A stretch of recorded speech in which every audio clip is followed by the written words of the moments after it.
This video is made to help support ARI regional staff, ARI local reading specialists, and school-level problem-solving teams in filling out and documenting the work being done with student reading improvement plans in the state of Alabama.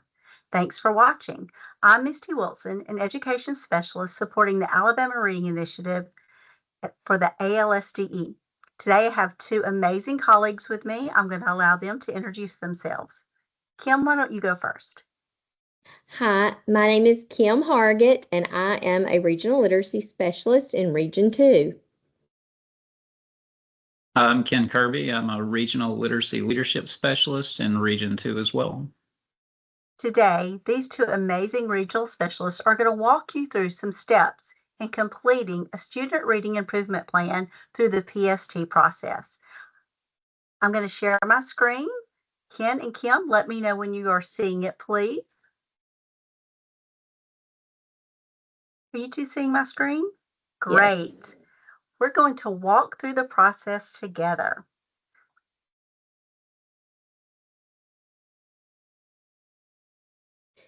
So we're going to start by pulling up the first tab that you'll see when you open the Student Reading Improvement Plan, and this is the Essentials Data tab.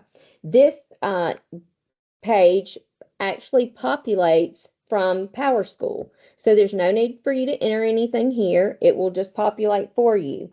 It's good to double check to make sure that if a dyslexia screening has been done and the intervention has been offered, just make sure that you're seeing that populate on this page.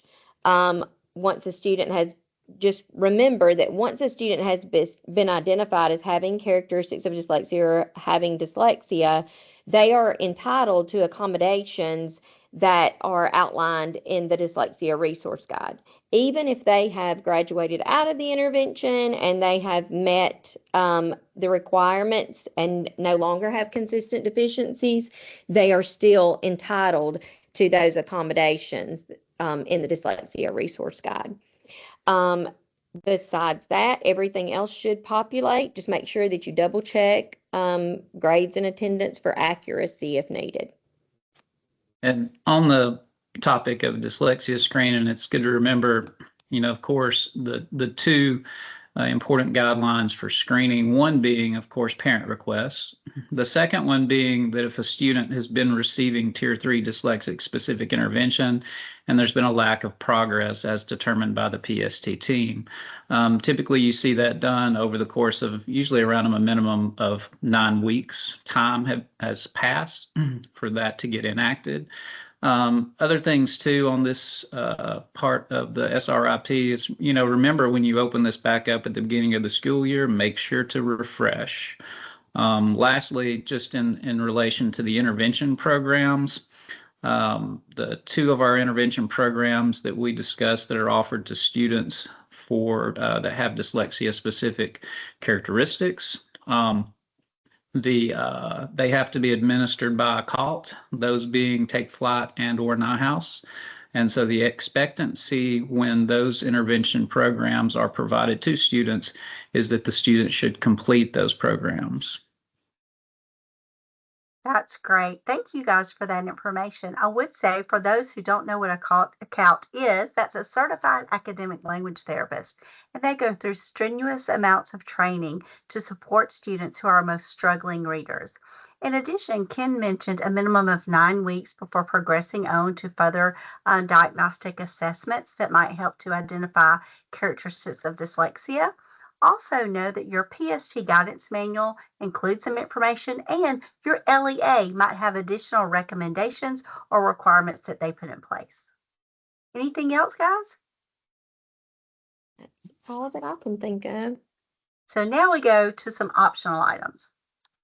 So in this optional tab, while it is optional, let's consider why this tab is one of the first things that you should consider tackling. You want to make sure that you have use those radio buttons to fill out, if the parent or guardian has given permission to obtain that hearing and vision screening? And then if so, go ahead and mark if that's been done. So we want to make sure that, we rule out hearing and vision problems before we get too far down that path and think that children have dyslexia or they have reading issues, and it's really because they couldn't hear or see. I think to that point, Kim, too, many schools will consider the hearing and vision screenings before students are placed in Tier 3 intervention. Typically, you might see schools that will approach that when students are placed in Tier 2. Common terminology you might hear is like on watch or at risk. But the important thing is to make sure that you reach out to your LEA psychometrist for guidance on the protocols that your district expects and requires. Those are great points. And as the two of you were just speaking, I was just thinking about this is about being proactive. This is about being proactive in ensuring that we're taking the steps to address other needs of students that might be lifted up with these optional items. Now, assessments. So on the assessments tab, it's pretty easy. It's done for you. It populates from PowerSchool into the platform. And just remember that these assessments have a time frame, and that time frame varies based on the vendor and the duration of testing windows. So according to ALSDE, vendors have 10 days after the window closes for those assessments to report the data to ALSDE, and then they will need a little bit of time to get those populated into the assessments tab. Yeah, and real important too is that if you or your district has changed assessment vendors, then you'll want to make sure that you reach out and communicate with the ALSDE of that change, or else you will not have the correct data populating. The ALSD would, in turn, really be trying to pull data from your previous vendor, and so that would definitely complicate things for you. So just make sure that you're communicating that if you actually go through a vendor change. So this is one of the most important pieces of the student reading improvement plan. And those are some interventions and putting things in place for how we'll address the needs of students. So this tab is also, there's really no need for you to enter anything into this tab as long as you've done the work beforehand. So this will automatically populate once that student has been added to an approved dyslexia-specific intervention within the MTSS interventions side of the platform. We want to make sure that if we do not see an intervention listed here, that we will go into that intervention side of the platform and make sure that we have chosen a Tier 3 intervention here. As we go through in the evidence-based support tabs, you'll notice that you can document what Tier 3 intervention there is, but that does not replace the fact that you need to go into the MTSS intervention side of the platform and actually assign an intervention to that student to track their growth.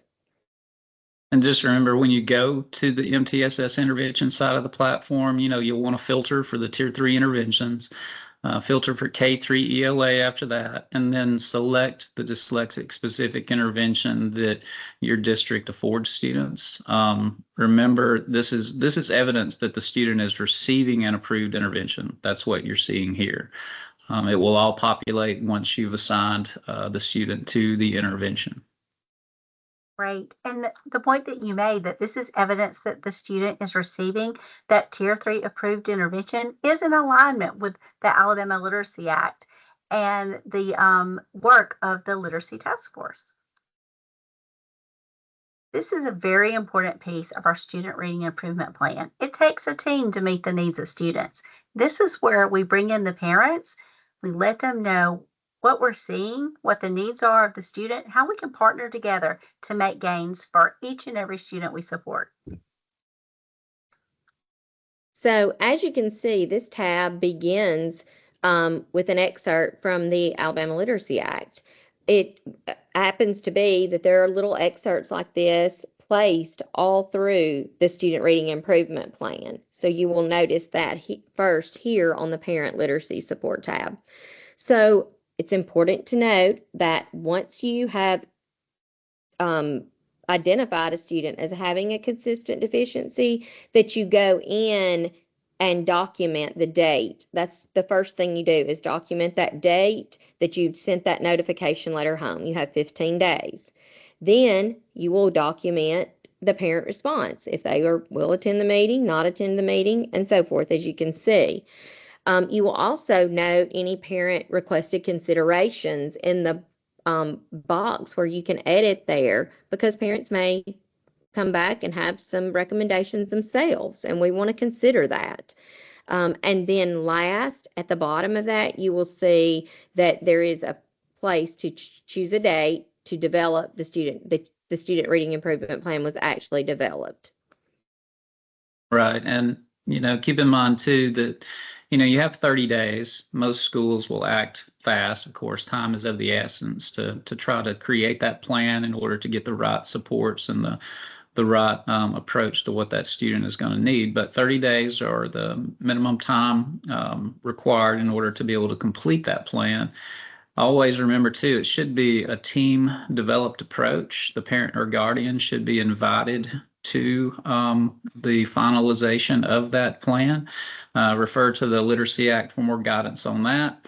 And then the text box areas that you see, those are there for as little or as much information as you would want to document in order to make sure that you've got correct references back to what has transpired thus far.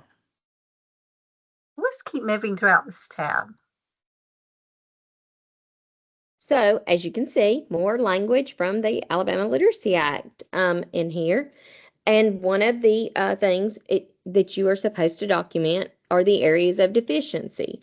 So when it comes to foundational areas of deficiency, you're going to need to mark all areas that show a consistent deficiency. When we look at this part of that tab, we see the big five, really, that we've learned about in the past, phonological awareness, phonics, fluency, vocabulary, and comprehension. So this is not drilling down specifically to the lowest deficit yet. You'll have a opportunity to do that just a little bit later, but these are within those foundational areas of deficiency. So think about it like this. If you see that a student maybe has a consistent deficiency in PSF, so phoneme segmentation fluency, you would mark phonological awareness here. If you see that a student has word reading fluency deficits on your early years assessment, or nonsense word fluency, correct letter sounds, words read correctly, you would mark the phonics section here. You might even go on to mark fluency there. Also, if they're having oral reading fluency accuracy or automaticity issues, you would mark fluency. And you may even mark phonics if you see that that's, some of their deficits. You could also mark fluency for letter naming fluency, right? So that might be a phonics issue, but it also might be a fluency issue. So just think about it as those subcategories. Where do they fall within the big five of the foundational areas of deficiency? Good points, Kim. The key things that I think kind of overarch a lot of this is that, remember about what this actually is. And so we're talking about really the development of a plan for students. And so we want to think about this piece of the puzzle here and in terms of how it should be updated. So at minimum, we've got to really work to try to update this quarterly or each grading period. We know in terms of PST supports that the Alabama MTSS suggests monthly meetings for PST. And of course, the Literacy Act requires schools to notify parents monthly of student progress. And above all else, have to keep in mind too that these boxes that we see that are included, and I think Misty will show some other slides in a minute too, that these are areas that should not stay static across the year. So if we're really working to implement an effective plan, these should be ever changing. So what we see a lot of times is we'll see schools, PST teams that will time and date stamp changes or updates to what has transpired in the discussions around what students need and the plan for those students. The idea is that that goals are going to be reached, right? And new goals are going to need to be created, but it's not at the expense of losing valuable history on the student progress that has been made thus far. Great points. So to elaborate on what Ken said, these are things that should be changing as well. If you have marked quarter one letter naming fluency on this section, should you start seeing progress there and hopefully close that gap so the next quarter we don't have a letter naming fluency issue. We're moving on past those lower level deficits to higher level deficits or more priority skills for that certain grade level. So on this section, as you can see, they're in quarters. Now, that doesn't mean that if your PST team meets more than quarterly, they meet once a month, that you can't add additional notes in that section. With the screening deficiency, you should check all that apply, like it says, and then in the additional notes section, you want to be more specific in that area, like what is the student actually receiving? Consider all things like, are they receiving a comprehensive phonics lesson? Are they getting tutoring? Are they getting support from the counselor? Are they having opportunities to have additional peer-assisted reading support if needed? So that the additional notes section is your team's opportunity to drill down to design a plan that targets the specific lowest deficit skill and note those evidence-based strategies needed for support. You may also use this space to note your strategies and adjustments needed for the student's Tier 1 differentiated instruction. That's so important. Thinking about just pushing forward on these additional notes sections, we see many schools that'll use this space to write SMART goals in order to carefully monitor the progress of the student. Remember, when it comes to monitoring progress, that data you're monitoring towards the goal, that's going to be documented through the MTSS intervention side of the platform using an aligned LTF approved program. So very important to remember that. And then finally, I think just to kind of summarize it, remember, this is a plan and it's not simply meant to serve as a Tier 3 plan. Tier 1 and Tier 2 supports, we know, play a vital role in addressing student needs across all tiers of literacy instruction. And so having those conversations, being able to discuss strategies and supports for students across time, across these reviews are going to be really important in order to be able to see how student progress is actually being accomplished and whether or not their needs are being met. That's a great point. And I love how the two of you, thank you for opening up the possibilities of the additional notes section of the SRIP, really helping us think about how it can be used as a plan, a game plan to win for students. So I love that you highlighted so many possibilities that we can think about as a PST team. Let's see what else we have. So this is just a reminder that they are, it goes on to quarter 3, it goes on to quarter 4, so they should be evaluated and notes placed in here at the end of each quarter at minimum. But in our opinion, the best use of this is to use it at every PST meeting. This is where you're putting your notes, putting everything in here instead of if you have other places that you're documenting. We want to streamline this process and put all the things and evidence-based strategies and everything in these notes sections, so you're not having to do double the work. A great point. And Kim, as you were just speaking, I was thinking about the different types of data that we collect on students.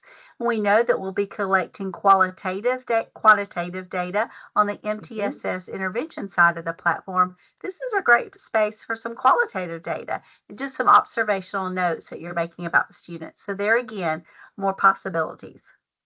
I agree, Misty. Okay, PST team members, who should be present developing the SRIP? So we know there's more language from the Alabama Literacy Act, and in that it says that the student reading improvement plan shall be created by the teacher, principal, and other pertinent school personnel and the parent or legal guardian of the student. And so this is your opportunity to actually put a date there when you have met to develop that student reading improvement plan, and also put the members that are participating in the development of the student reading improvement plan. Remember that no longer than 30 days should have transpired after that identification of the consistent deficiency when you actually develop the plan with your team. Right. And I love that point, Kim, that this really is a team effort. The writing of an SRIP should not fall to one individual solely. Yes. When it comes to linking or uploading the signature page, that's something that is important to include if possible. You could also check that it's just on file. That's fine. And then one update, which is great to hear, is that uploading possibilities are currently in development thanks to the PowerSchool team. So we look forward to that, always continuing to refine and enhance and make things more efficient. I know Misty might want to add a little bit of insight into that, but that's really exciting to hear. Yeah, it's been a great partnership. PowerSchool, Ms. Royster and her PowerSchool team do a great job of working with all sections of the ALSD to really streamline processes. And we shout out to that team. They're pretty amazing. So here we get down to the nuts and bolts, the thing that makes the plan work. And that's what evidence-based supports does the student receive? So we begin with the tier 2 interventions. So we want to make sure we're providing, high quality tier 1 instruction, but then here's where we actually document tier 2 interventions. Then what you actually, can check the additional small group instruction, targeted grade level deficit, push in, pull out, but you can also go in to the additional intervention supports, accommodations, and assistive technology below there to add additional documentation and more specific information. Now, you also have that tier 2 intervention provided by, so at minimum, you put the name of the person, the actual individual that's providing that tier 2 intervention, and their title. Then, like I said, in that additional intervention section, you want to make sure that you are providing any additional things. Think back to what we said earlier about the dyslexia resource guide. If students qualify for that, they should get that additional interventions and accommodations and assistive tech that's needed to help them, even when they have graduated out of those tier 2 and tier 3 interventions. We want to still provide those for students. And when you think about, really drilling down to identify what students' issues are and their deficit truly is, we know that we're going to need good diagnostic data in order to determine that. Oftentimes, your early years assessment is not going to provide you with as much info as you may need, especially for students that have really significant struggles when it comes to reading. So this could also be a section to be able to document potential diagnostic assessments that might be utilized. For instance, a core phonics survey, a letters phonics survey, or even the past if it's a student that you're needing a diagnostic on because they tend to show phonological deficits. I think that's such an important piece, Ken, the diagnostic data, because the early years assessment data it drills down to those deficits, but does it really drill down to the actual skill that child needs? So they are more broad. So we want to use those diagnostic assessments to see where we begin with students. I love that. For students to really achieve and meet the goals that we've set, we have to be diagnostic and prescriptive. I love that you two Yes. brought that up. Yes. So in this tab, I mean, it's the same tab, so you're just continuing on with the evidence-based supports, and you're going to choose which Tier 3 approved dyslexia-specific intervention that you are putting the child in.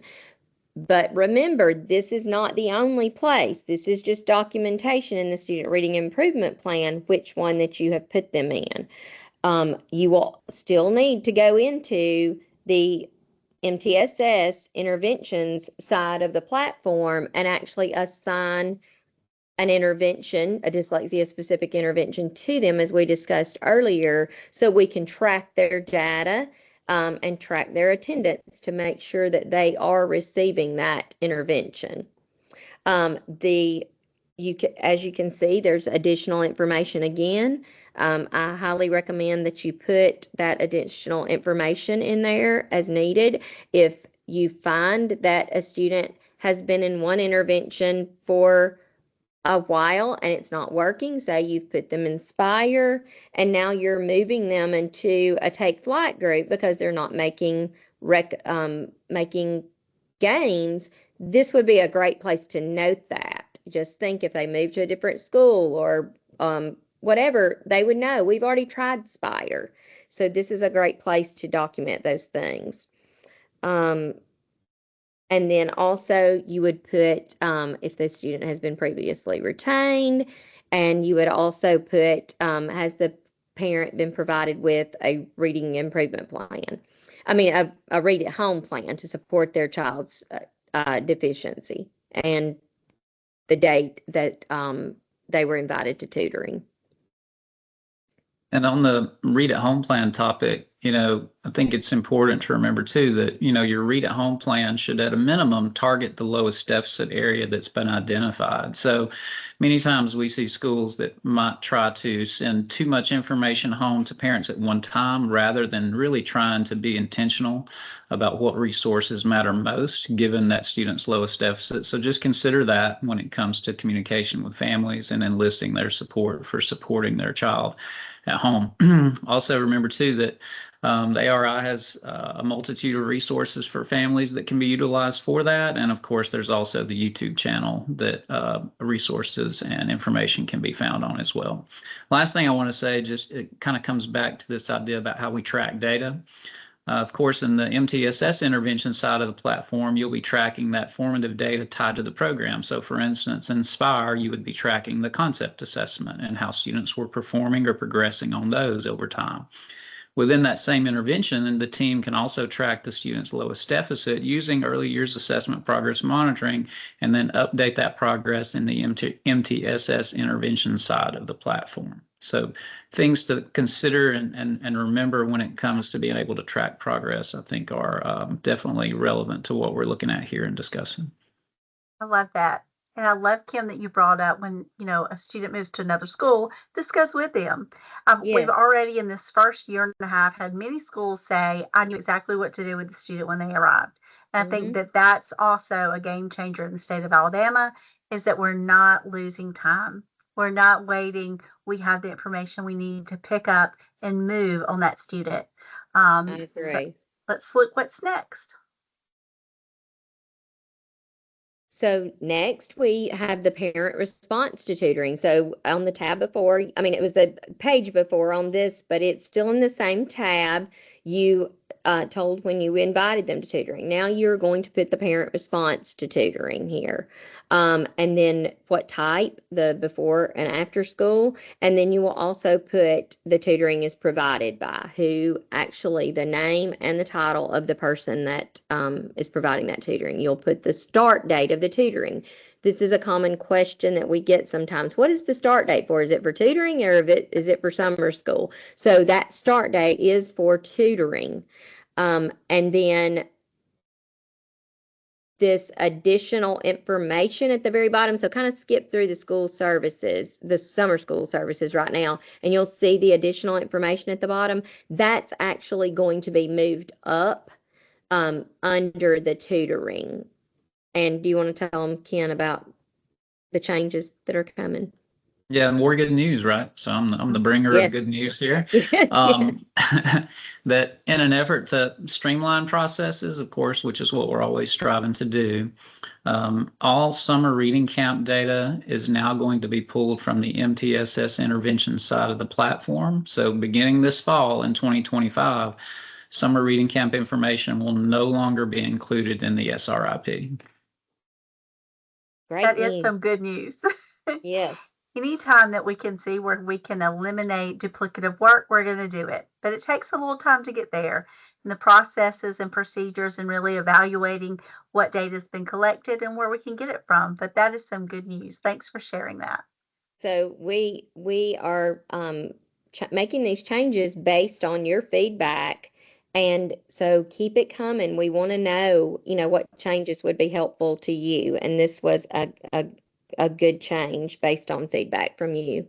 Absolutely.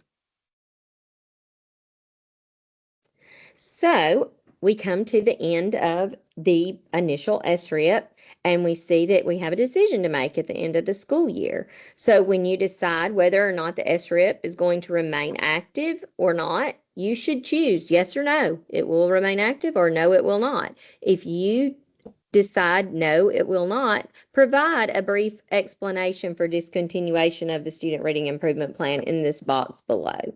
So you want to, let everyone know and document, in case they change schools, the reason that you can discontinue that SRIP. They no longer had a consistent deficiency. And then you will see in those, well, I'm trying to think here. So I want to make sure I'm saying everything that I should say. Okay, then when you go into your plans, you will see once you've made those decisions, they'll show up as they'll show up as pending or completed, and it will take you to a tab where you actually have to put the date that the plan was completed. But in the overview section of student reading improvement plans, if you're just searching student reading improvement plans, you will actually see this overview where now this has been a change that's been lately, where you can choose either active, pending, overdue, and active is kind of not showing up there, but it's right before the pending, and you can search and see if plans that are overdue. And what that means is they said they had an end date, but they were not marked complete. And so we want to make sure that we're checking our student reading improvement plans this way, so we know that we have actually completed them, if that's the choice that we've made. Kim, that search, that little addition of that search can also help you to identify maybe some student reading improvements plans whose end date did not get changed at the end of last year. Right. So really it's that checks and balances there, and it helps us to make sure that we've not left anyone behind on that list who should also have their SRIP continued. Kim, did So you have really anything to add? what that Sorry. overdue button is doing is it's alerting you and letting you know it says that, but you haven't actually completed it. Yep, Misty, I was just going to add on the text box, the if no section there we see. Thinking about what would be included there, I think, for sure you would want to include information about the deficits in their early years assessment data, where it's now showing them being on grade level, above benchmark, and include any other relevant information for that student as well here. So don't hold back. Make sure that you've got good, solid documentation here for constituting the SRIP not being continued. Of course, we always want to use caution, right? We hear a lot of PST teams and discussions around whether or not it's the right time to discontinue an SRIP. You want to make sure that the student has provided multiple pieces of data, so we don't just rely on just one sole piece of data in order to make the decisions. We don't want it to just be a one-off, like this student has achieved benchmark once and therefore we're going to discontinue that. But you'd really want to see some solid trends. But there's a little bit of feel when it comes to this as well. So, your PST team and the discussions around that, again, hence the importance of having multiple minds and multiple eyes being able to look at the data and have conversations to make such an important decision, I think is something that goes without saying. Absolutely. Great points. And then we just went through an initial SRIP, the first time you ever created an SRIP for the student. But what about in the second year or maybe even the third year? Right now, we're just going to look at what about year 2 when a student rolls over and you have to update the SRIP in year 2 of a digital plan. So before I talk about this, I do want to go back to reminding you when you go into that next year or you've been out of that student reading improvement plan for a time, that essentials data may need to be refreshed so you have the most up-to-date data through the SRIP. But then you move on and do the plan update tab. So this would be for year 2 or as we go along, year 3, year 4, however long. Hopefully they don't last past year 2. But the plan updates for the second school year of the SRIP, it's pretty straightforward here. Remember, to offer tutoring once again. You see that near the bottom, the parent response, and if it's going to be before or after school. But to start with, you want to, say what current school year this is. Put that in there, and then what grade is the student in during that current school year. Then offer the tutoring. Yeah, and I think we'll look at some more slides coming up. Just remembering what we already discussed before is thinking about how this gets updated. Remember, minimum every grading period, quarterly. This space, again, could be used to be able to write SMART goals, to be able to include updates and changes to progress. So just making sure that we still are approaching this year 2 plan as a comprehensive plan for what that student is going to be receiving and their progress over the course of all tiers of instruction. I love that. All tiers of instruction. Thanks for pointing that out, Ken, because this space can be used to address the needs in all tiers of instruction. And we know that that's when the magic happens, is when we are supporting in all tiers of instruction and differentiating as needed. Kim, I think you were about to say something. I was just going to say before we move on to the next tab, there is a change coming, but I want you to kind of look at to see this page first. You see there's the current school year, the grade the child's in, and then you see the tutoring information. Now you can move on to the next. It's still within this tab, but further down, you see the tutoring is provided by and all that. But now you see SRIP updates. So this is a little bit different than the initial SRIP where it's broken down into those quarterly sections. Now we have SRIP updates all in one box.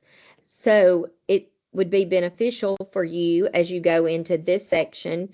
You can section it out into quarters or monthly PST. When you are meeting, go ahead and date that, and it's just going to be a place for running notes here for your evidence-based support. After their deficits and all those things, you want to make sure that you've identified their deficits and provided those evidence-based supports here in this tab. But that will be moved up in the tab. Right, and that's right, Misty. That's, I think, where I was referencing is that, again, that's where your plan continues to live and breathe. Yes. Absolutely. And as Kim mentioned, that little section of SRIP updates will be moved to a more prominent position within the tab so that you do notice that immediately once you're in these update tabs. And I love Ken said live and breathe. That's right. This is a living, breathing document. Should be treated as such. So once again, you will have the end of year decision making in that plan update tab. So at the end of that school year, they're in their second year, you will have to make that decision again whether this student reading improvement plan will remain active or if you will discontinue. And so you check one of those radio buttons, and once again, if no, provide an explanation for the discontinuation, just like Ken said before.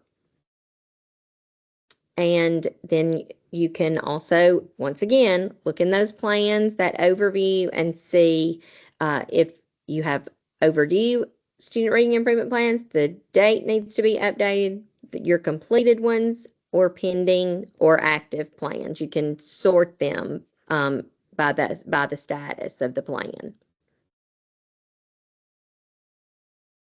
Anything else to add? Yeah, I think, when we think about the third graders that will be moving up to fourth grade, that we want to be mindful that we offer that support as an administrator, as a PST team for those teachers in order to ensure that they are continuing to provide the necessary plans, strategies, and instructional approaches, both in Tier 1 and Tier 2. If your school happens to have an interventionist that supports grade 4 up, then looping them into the process is vital, making sure that they have the necessary information. If your school happens to not have an interventionist that supports 4 and up, then that would in turn likely be your classroom teacher that would need to know about the plans for Tier 3 support for that student who continues to have an SRIP. And then lastly, I think just in summation, that we've got to make sure that the students continue to receive what they need until their data shows that they no longer have a deficiency as measured by an approved universal screening assessment. Great points. I'm going to stop sharing now. Thank you both for helping us today. And for all of you out there, we hope that this is a useful resource to you. Please know that student reading improvement plans are an important part of the Alabama Literacy Act, and our role is to support the implementation of that so that all students in Alabama are proficient readers. And that's the goal, right? This is not about the reading improvement plan, but it's about how do we work as a team to improve student learning outcomes in the state of Alabama. Thank you. And if you have any more questions, reach out to your regional literacy specialist or your regional literacy leadership specialist.